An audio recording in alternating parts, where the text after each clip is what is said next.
नमस्कार। आज क्लास को आपण मानू हार्दिक स्वागत और अभिनंदन। गत क्लास रे आम विभिन्न प्रकार रासायनिक समीकरण को किभली भाव परिप्रकाश करवा एवं यह जो माध्यम गुड़िक था से विषय जानी यही अध्याय आम विभिन्न प्रकार रासायनिक प्रतिक्रिया गुड़िक विषय अवगत हवा। वीडियोटी पसंद आसिले आपण माने लाइक करेंगे, सब्सक्राइब करेंगे, सांग मानू शेयर करेंगे। तो देखो रासायनिक प्रतिक्रिया काली कौन संक्षिप्त में कहीदी एवं रासायनिक समीकरण को आपण मान आगे उपस्थापन करी आउ जो दुईटी वार्ड कही प्रतिकारक उत्पाद से दुईटर डेफिनेशन आपण मानू खाली कही। तो से दुईटी वार्ड उपर बेसिक्स करी आमर संश्लेषण रासायनिक प्रतिक्रिया रही, विघटन रासायनिक प्रतिक्रिया रही, अनेक रासायनिक प्रतिक्रिया रही। तो देखो आम 10वीं श्रेणी बही रासायनिक प्रतिक्रिया को साधारणतः निर्दिष्ट केतोटी भाग में विभक्त करा यथा कौन ना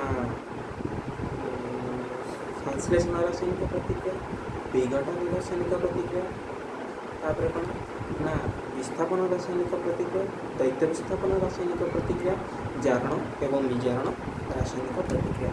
तो प्रथम आम संश्लेषण रासायनिक प्रतिक्रिया विषय जाना।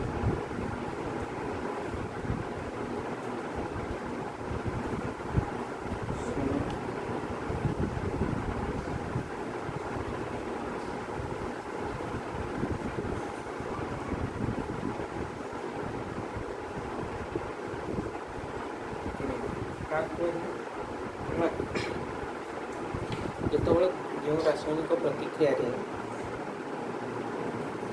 कौन ना एक एकाधिक एक तो नुह दुई बा ततोधिक प्रतिकारक मिशी परस्पर सहित संयुक्त हो एकमात्र उत्पाद गठन करें से रासायनिक प्रतिक्रिया को आम कौन कहूँ संश्लेषण रासायनिक प्रतिक्रिया बोली कही।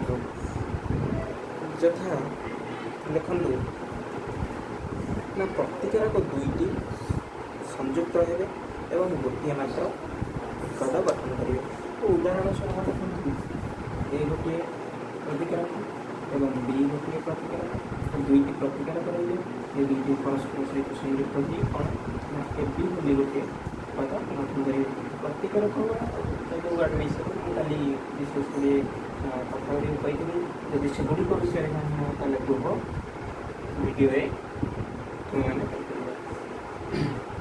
तो देखो ए गोटे प्रतिकारक बी गोटे प्रतिकारक जो दुईटाक मिसी संयोग स्थापन कर परस्पर सहित ए बी गोटे उत्पाद आमको मिलती। तो यहाँ संश्लेषण रासायनिक प्रतिक्रिया कले तो उदाहरण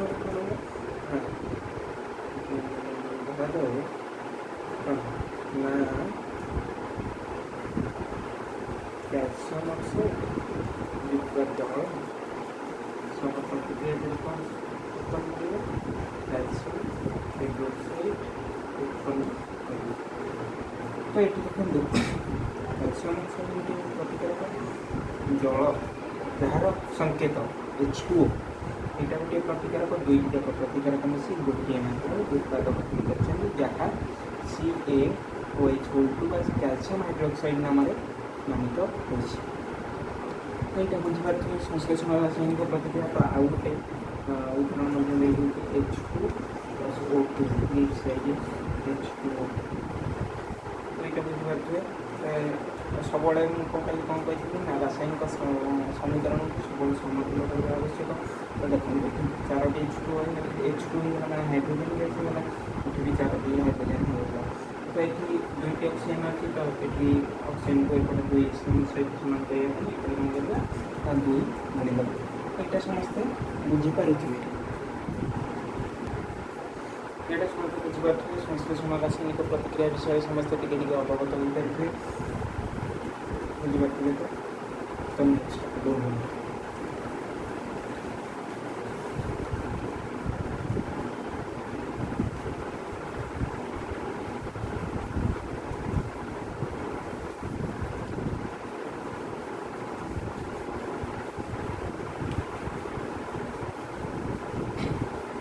ଆମେ କ'ଣ ଦେଖିବା ନା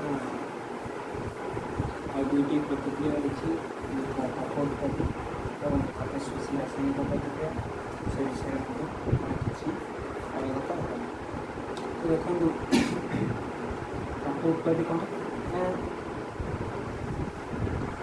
ଯେଉଁ ପ୍ରତିକ୍ରିୟାରେ ଉତ୍ପାଦ ଗଠନ ହେବା ସହିତ ମାନେ ପ୍ରତିକ୍ରିୟାର ଗଠନ ହେବା ସହିତ ତାପ ନିର୍ଗତ ହୋଇଥାଏ ତାହାକୁ କ'ଣ କୁହାଯାଏ ନା ତାପୋତ୍ପାଦୀ ରାସାୟନିକ ପ୍ରତିକ୍ରିୟା କୁହାଯାଏ।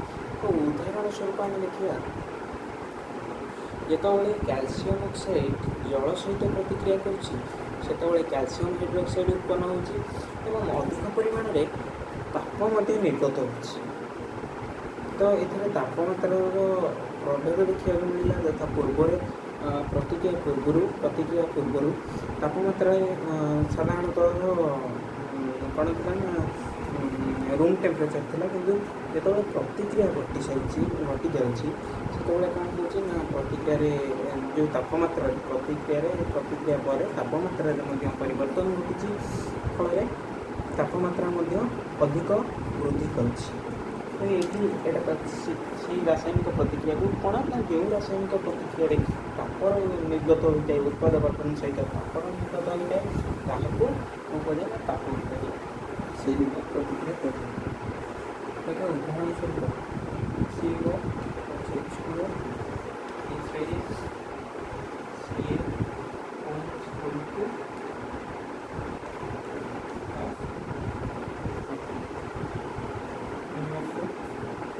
ସେଭଳି ଯେତେବେଳେ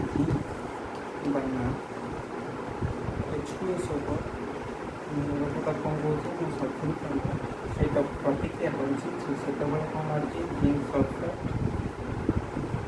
ଆଉ ହାଇଡ୍ରୋଜେନ୍ ଗ୍ୟାସ୍ ଉତ୍ପନ୍ନ ହେଉଛି ଏବଂ ଏହା ସହିତ ତାପ ମଧ୍ୟ ନିର୍ଗତ ହେଉଛି। ତ ଏଇ ଦୁଇଟି ରାସାୟନିକ ପ୍ରତିକ୍ରିୟାକୁ କ'ଣ କୁହାଯିବ ନା ତାପୋତ୍ପାଦୀ ରାସାୟନିକ ପ୍ରତିକ୍ରିୟା କୁହାଯିବ।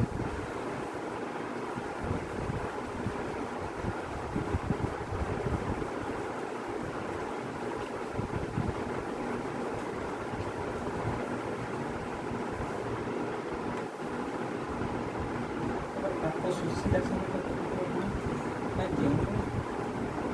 ପ୍ରତିକ୍ରିୟା ନା ଯେଉଁ ରାସାୟନିକ ପ୍ରତିକ୍ରିୟାରେ କ'ଣ ହେବ ନା ଉତ୍ପାଦ ଗଠନ ସହିତ ତାପ ଶୋଷିତ ହେବ ବାୟୁମଣ୍ଡଳକୁ କି ଚତୁଃପାର୍ଶ୍ୱରୁ ତାପର ଶୋଷଣ ଘଟିବ ତାକୁ ତାପଶୋଷୀ ରାସାୟନିକ ପ୍ରତିକ୍ରିୟା କୁହାଯାଏ।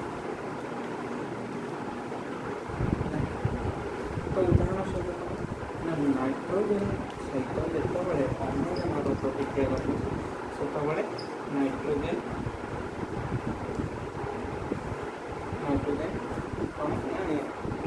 ମନୋକ୍ସାଇଡ୍ ଉତ୍ପନ୍ନ ହେଉଛି। ତ ସମୀକରଣକୁ ସମତୁଲ କରିବା ପାଇଁ ଏଠି ଏକ ଦୁଇ ଗୁଣିଦେଲେ ଯାହାଫଳରେ ଦୁଇଟି ନାଇଟ୍ରୋଜେନ୍ ଏବଂ ଦୁଇଟି ଅକ୍ସିଜେନ୍ ହୋଇଗଲା। ତ ମୁଁ ପୂର୍ବରୁ କହିବାକୁ ଯେ ଯେତେବେଳେ ଆମେ ସମୀକରଣଟିକୁ ଲେଖିବାକୁ ଯିବା ସେତେବେଳେ ସବୁବେଳେ ତାକୁ ସମତୁଲ ଭାବରେ ଲେଖିବା। ଏଠି ନାଇଟ୍ରୋଜେନ୍ ମନୋକ୍ସାଇଡ୍ ବାହାରିଲା ଏବଂ ଏଠି ତାପ ମଧ୍ୟ ଶୋଷିତ ହେଲା। ବୁଝିପାରୁଛ? ତାପରେ କ'ଣ ନା ସଂଶ୍ଳେଷଣ ପ୍ରତିକ୍ରିୟା ସରିଲା, ତାପ ଉତ୍ପତ୍ତି ତାପଶୋଷୀ ରାସାୟନିକ ପ୍ରତିକ୍ରିୟା ସରିଲା। ତାପରେ କ'ଣ ଆସିବ ନା ବିଘଟନ ରାସାୟନିକ ପ୍ରତିକ୍ରିୟା କ'ଣ ନା ଏହା ଠିକ୍ ହେଉଛି ଆମର ସଂଶ୍ଳେଷଣ ରାସାୟନିକ ପ୍ରତିକ୍ରିୟାର ଓଲଟା ପ୍ରତିକ୍ରିୟା। ସଂଶ୍ଳେଷଣ ରାସାୟନିକ ପ୍ରତିକ୍ରିୟାର ଓଲଟା ପ୍ରତିକ୍ରିୟା ମାନେ କ'ଣ ନା ସଂଶ୍ଳେଷଣ ପ୍ରତିକ୍ରିୟାରେ ଆମେ ଦେଖୁଥିଲେ କ'ଣ ଦୁଇଟା ପ୍ରତିକ୍ରିୟାର ମିଶିକି ଗୋଟିଏ ମାତ୍ର ଉତ୍ପାଦ ଗଠନ କରୁଥିଲେ, କିନ୍ତୁ ବିଘଟନ ପ୍ରତିକ୍ରିୟାରେ କ'ଣ ନା ଗୋଟିଏ ମାତ୍ର ଉତ୍ପାଦ ବିଘଟିତ ହୋଇ ଗୋଟିଏ ମାତ୍ର ପ୍ରତିକାରକ ମାନେ ବିଘଟିତ ହୋଇ ଦୁଇ ବା ତତୋଧିକ ଉତ୍ପାଦ ଗଠନ କରିବା ତାକୁ କ'ଣ କରିବା ନା ବିଘଟନ ପ୍ରତିକ୍ରିୟା କୁହାଯିବ। ଏହା ଦେଖନ୍ତୁ ଏଇଟା ସଂଶ୍ଳେଷଣ ରାସାୟନିକ ପ୍ରତିକ୍ରିୟା, ଏଇଟା ବିଘଟନ ରାସାୟନିକ ପ୍ରତିକ୍ରିୟା ଏବଂ ଏଠୁ ଦୁଇଟି ପ୍ରତିକାରକ ମିଶିକି ଗୋଟିଏ ଉତ୍ପାଦ ଗଠନ କରୁଥିଲେ, କିନ୍ତୁ ବିଘଟନ ରାସାୟନିକ ପ୍ରତିକ୍ରିୟା ଦ୍ୱାରା କ'ଣ ନା ଗୋଟିଏ ପ୍ରତିକାରକ विघटित होई दुई ବା तत्वधिक उत्पादରେ ପରିଣତ ହେଉଛି ତାକୁ କ'ଣ କହିବା ନା ବିଘଟନ ରାସାୟନିକ ପ୍ରତିକ୍ରିୟା। ବୁଝିପାରୁଥିବେ ସମସ୍ତେ? ତ ସେଠି ମାନେ ସଂଶ୍ଲେଷଣ ରାସାୟନିକ ପ୍ରତିକ୍ରିୟାରେ କ'ଣ କରିଥିଲେ ନା ଆମେ ଏ ଗୋଟିଏ ପ୍ରତିକାରକ ବି ଗୋଟିଏ ପ୍ରତିକାରକ ସେ ଦୁଇଟି ସଂଯୁକ୍ତ ହୋଇ ପରସ୍ପର ସହିତ ସଂଯୁକ୍ତ ହୋଇ କ'ଣ ଏ ବିଘଟନ ଏ ବିହନ ଗଠନ କରୁଥିଲେ ଯାହା ସଂଶ୍ଲେଷଣ ରାସାୟନିକ ପ୍ରତିକ୍ରିୟା।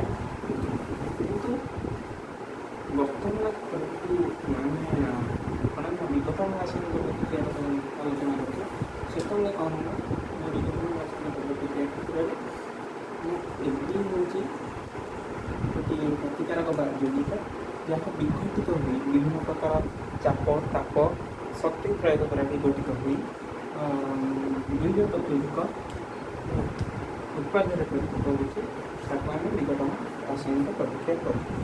ଏ ବିଘଟନ ରାସାୟନିକ ପ୍ରତିକ୍ରିୟାକୁ ପୁଣି ଶକ୍ତି ପ୍ରୟୋଗ ଚାପ ପ୍ରୟୋଗ ତାପ ପ୍ରୟୋଗ ଆଦି ବିଭିନ୍ନ ପ୍ରକାର କ'ଣ ନା ଉତ୍ପ୍ରେରକର ପ୍ରୟୋଗରେ ଏହାକୁ ବିଭିନ୍ନ ଭାଗରେ ବିଭକ୍ତ କରାଯାଇଛି ଯଥା କ'ଣ ନା ତାପୀୟ ବିଘଟନ ଆଲୋକୀୟ ବିଘଟନ ଏବଂ କ'ଣ ନା ବୈଦ୍ୟୁତିକ ବିଘଟନ। ଯଥା ପ୍ରଥମେ ଆମେ କାହା କଥା ଆଲୋଚନା କରିବା ନା ତାପୀୟ ବିଘଟନ। ତାପୀୟ ବିଘଟନରେ କ'ଣ ହୁଏ ନା ତାପ ପ୍ରୟୋଗ ଦ୍ୱାରା ଯେଉଁ ରାସାୟନିକ ପ୍ରତିକ୍ରିୟାର ତାପ ପ୍ରୟୋଗ ଦ୍ୱାରା ଗୋଟିଏ ମାତ୍ର ପ୍ରତିକାରକ ବିଘଟିତ ହୋଇ ଦୁଇ ବା ତତ୍ତ୍ୱଧିକ ଉତ୍ପାଦ ଗଠନ କରିଥାନ୍ତି ତାକୁ ତାପୀୟ ବିଘଟନ କରେ। ତ ତାପୀୟ ବିଘଟନ ମାନେ ଉଦାହରଣ କ'ଣ କ୍ୟାଲସିୟମ କାର୍ବୋନେଟ୍ CaCO3 ତାପର ପ୍ରୟୋଗ ହେଉଛି ତାପର ପ୍ରୟୋଗ ପରେ କ'ଣ ହେଇଛି ନା କ୍ୟାଲସିୟମ ଅକ୍ସାଇଡ୍ ଆଉ କାର୍ବନ ଡାଇଅକ୍ସାଇଡ୍ ଗ୍ୟାସ୍ ବାହାରିଛି। ତ ସମୀକରଣଟି ଅଲରେଡ଼ି କ'ଣ ହେଇଯାଇଛି ନା ସମତୁଲ ହେଇଯାଇଛି ତାକୁ ସମତୁଲ କରିବା ଆବଶ୍ୟକ ନାହିଁ। ତ ସେମିତି ଆଉ ଗୋଟେ ତାପୀୟ ବିଘଟନର ଉଦାହରଣ ZnCO3 ମାନେ ଜିଙ୍କ୍ କାର୍ବୋନେଟ୍ ବିଘଟନ ତାପୀୟ ବିଘଟନ ରେଟି କ'ଣ ବାହାରିଛି ନା ଜିଙ୍କ୍ ଅକ୍ସାଇଡ୍ ଆଉ କାର୍ବନ ଡାଇଅକ୍ସାଇଡ୍ ଗ୍ୟାସ୍ ବାହାରିଛି। ବୁଝିପାରୁଥିବେ? ଏଠି ମଧ୍ୟ ସମୀକରଣଟି ସମତୁଲ ହୋଇଯାଇଛି ତ କିଛି ବି ସମତୁଲ କରିବା ଆବଶ୍ୟକ ନାହିଁ। ତାପୀୟ ବିଘଟନ ସମସ୍ତେ ବୁଝିପାରିବେ। ତ ଆପଣ କେମିତି ଯିବା ନା ଆଲୋକୀୟ ବିଘଟନ। ଆଲୋକୀୟ ବିଘଟନ କ'ଣ ଏଇଟା ଜାଣିବା। ହଁ ମୁଁ ଯେଉଁ କହିଲି କ୍ୟାଲସିୟମ କାର୍ବୋନେଟ୍ ବିଘଟନ ଘଟିଲା ଏଥିରେ ହେଲା କ୍ୟାଲସିୟମ କାର୍ବୋନେଟ୍ର ବିଘଟନ ହେଉଛି କ୍ୟାଲସିୟମ ଅକ୍ସାଇଡ୍ ଆଉ କାର୍ବନ ଡାଇଅକ୍ସାଇଡ୍ ଗ୍ୟାସ୍ ଉତ୍ପନ୍ନ ହେଲା। ତ ସେଇ ଯେଉଁ ରାସାୟନିକ ପ୍ରତିକ୍ରିୟାଟିକୁ ସିମେଣ୍ଟ କଳରେ କଳକାରଖାନାରେ ବ୍ୟବହାର କରାଯାଏ। ଏଇଟା ମୋଷ୍ଟ ଇମ୍ପୋର୍ଟାଣ୍ଟ କ୍ୱେଶ୍ଚିନ୍ ସବୁ ବର୍ଷ ପରୀକ୍ଷାରେ ଆସିଛି ଏ ବର୍ଷ ମଧ୍ୟ ଆସିବାର ସମ୍ଭାବନା ଅଛି। ତ ବୁଝିପାରୁଥିବେ ଆଲୋକୀୟ ବିଘଟନ କ'ଣ ନା ଯେଉଁ ରାସାୟନିକ ପ୍ରତିକ୍ରିୟାରେ ପ୍ରତିକାରକଟି ଆଲୋକର ସଂସ୍ପର୍ଶରେ ଆସି ଦୁଇ ବା ତତ୍ତ୍ୱଧିକ ଉତ୍ପାଦ ଗଠନ କରେ ତାକୁ କ'ଣ କୁହାଯାଏ ନା ଆଲୋକୀୟ ବିଘଟନ। ଯଥା ଦେଖନ୍ତୁ AgCl କ'ଣ ନା ସିଲଭର କ୍ଲୋରାଇଡ୍ ତ ମାନେ ସୂର୍ଯ୍ୟାଲୋକ ବା ସିଲଭର କ୍ଲୋରାଇଡ୍ ସୂର୍ଯ୍ୟାଲୋକ ସଂସ୍ପର୍ଶରେ ଅଛି ସନଲାଇଟ୍ର ସଂସ୍ପର୍ଶରେ ଅଛି କ'ଣ ନା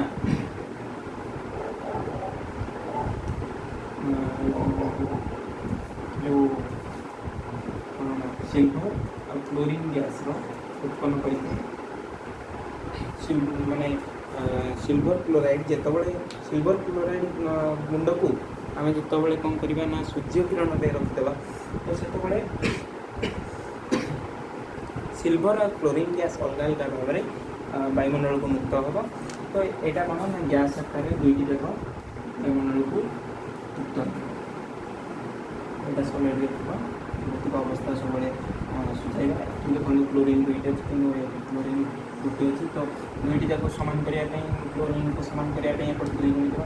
2 ଗୁଣିବା ଦ୍ୱାରା କ୍ଲୋରିନ୍ ବାଲାନ୍ସ ହେଇଯାଇଛି କିନ୍ତୁ ଆମର ସିଲଭରଟି ଇମ୍ବାଲାନ୍ସ ହେଇଯାଇଛି। ତ ଏଠି କ'ଣ ନା ଏପଟେ ବି ମଧ୍ୟ 2 ଗୁଣିବା। ବୁଝିପାରୁଥିବେ ସେଇଭଳି AgBr ମାନେ ସିଲଭର ବ୍ରୋମାଇଡ଼୍ ମଧ୍ୟ ଅଛି। କ'ଣ ବାହାରିବ ସେ ଆଗରୁ ବି ଆପଣ ଚିନ୍ତା କରିପାରୁଥିବେ। ଦେଖନ୍ତୁ ସିଲଭର ଆଉ ବ୍ରୋମିନ୍ ଗ୍ୟାସ୍ ବାହାରିବ ତାକୁ ସେମିତି ସମତୁଲ କଲେ କ'ଣ ହେବ ନା ଏପଟେ ଗୁଣିଦେବା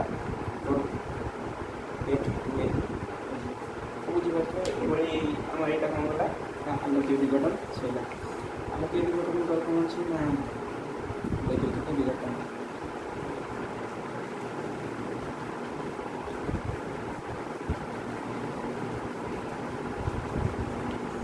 ବୈଦ୍ୟୁତିକ ବିଘଟନ କ'ଣ ନା ଯେଉଁ ରାସାୟନିକ ପ୍ରତିକ୍ରିୟାରେ ପ୍ରତିକାରକର ଜଳୀୟ ଦ୍ରବଣ ଅର୍ଥାତ୍ ତରଳ ଅବସ୍ଥାରେ ବିଦ୍ୟୁତ୍ ବିଶ୍ଳେଷଣ ଦ୍ୱାରା ବା ବିଦ୍ୟୁତ୍ ପ୍ରୟୋଗ ଦ୍ୱାରା ପ୍ରତିକାରକଟି ବିଘଟିତ ହୋଇ ଦୁଇ ବା ତତୋଧିକ ଉତ୍ପାଦ ଗଠନ କରେ ତାହାକୁ ବୈଦ୍ୟୁତିକ ବିଘଟନ କୁହାଯାଏ। ତେଣୁ ବୈଦ୍ୟୁତିକ ବିଘଟନଟା ର ଉଦାହରଣ ହେଲା ନା କ'ଣ ନା NaCl ଦ୍ୱାରା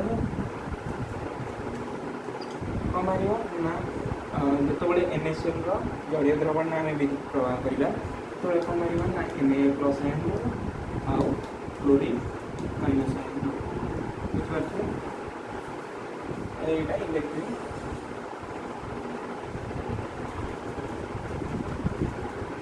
ରିଏକ୍ସନ୍। ବୁଝିପାରୁଥିବେ ତ ଏଇଭଳି ଅନେକ ଉଦାହରଣ ମଧ୍ୟ ଆମେ ନେଇପାରିବା, ବହିରେ ମଧ୍ୟ ଉଦାହରଣ ରହିଛି ତାକୁ ଦେଖିପାରିବା। ଆଜି ପାଇଁ ଏତିକି। ନେକ୍ସଟ ଭିଡ଼ିଓ ଯଥା ଚାରଣ ବିଚାରଣ ଏବଂ ସଂଖ୍ୟାରଣ ପ୍ରତିକ୍ରିୟା ଯେଉଁ ରହିଛି ତାକୁ ଆମେ ନେକ୍ସଟ ଭିଡ଼ିଓରେ ଦେଖିବା। ନମସ୍କାର, ଥ୍ୟାଙ୍କ ୟୁ।